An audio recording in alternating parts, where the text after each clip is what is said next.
Pour construire ta fusée à eau, tu devras trouver quelques outils.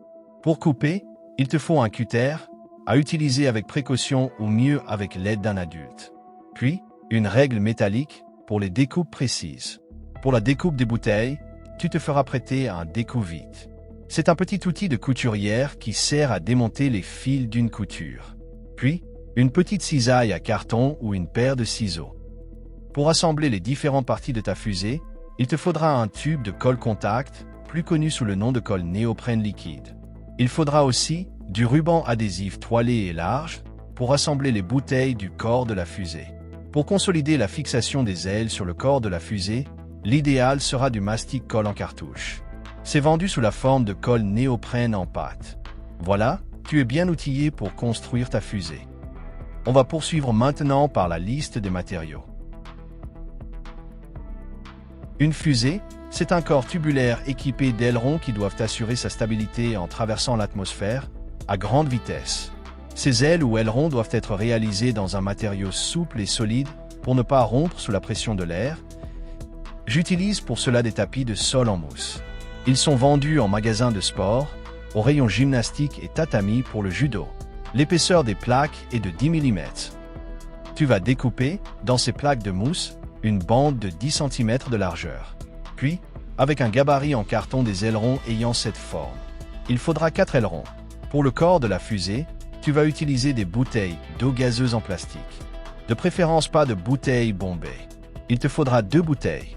La première sert à la propulsion, la seconde est la coiffe aérodynamique, qu'on appelle aussi l'ogive ou le nez de la fusée.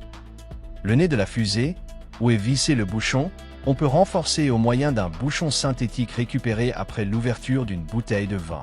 Ce renfort est collé et vissé, il sert à amortir les chocs lorsque la fusée revient au sol. Nous pouvons maintenant débuter la construction de ta fusée. Tout d'abord, tu vas découper la bouteille qui servira d'ogive. À la moitié de sa hauteur, perce le plastique et fais une petite incision de 2 cm environ. Puis, avec des ciseaux ou la petite cisaille, coupe la bouteille en 2 parties égales.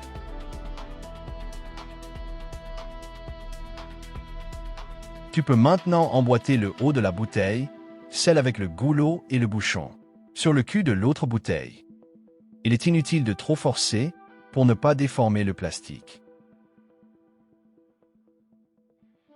Avec l'adhésif large, tu peux solidement fixer les 2 parties de la fusée. Ta fusée est maintenant prête à recevoir ses ailerons. Tu vas maintenant tracer avec un marqueur les 4 emplacements du collage des ailerons. Tu peux te repérer sur la fine marque de soudure sur le corps de la bouteille pour les 2 premiers ailerons. Les 2 autres seront placés au milieu des intervalles restants. Une fois le tracé réalisé, tu vas déposer, successivement, un filet de colle néoprène sur le trait de marquage. Puis, tu appliqueras un peu de colle contact sur la partie des ailerons à coller sur la bouteille. Après 2 minutes de séchage, tu peux positionner les ailerons sur la bouteille en faisant attention à être parfaitement parallèles et perpendiculaires au corps de la fusée.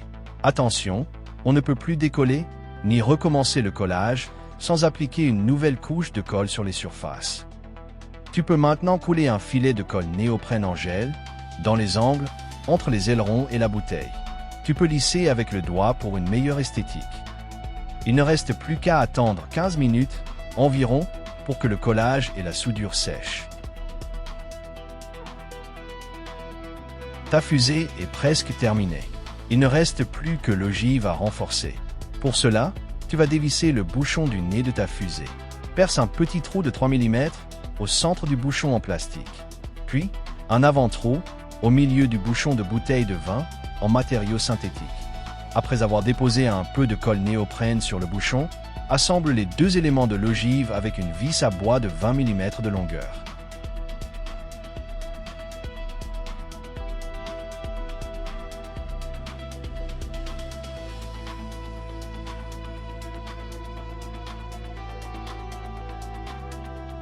Tu peux maintenant revisser l'ensemble sur le nez de la fusée. Nous pouvons maintenant nous occuper du système de mise en pression. Tu vas encore utiliser un autre bouchon synthétique de bouteille de vin. Il faut d'abord le percer, de part en part, avec un foret de 2 mm.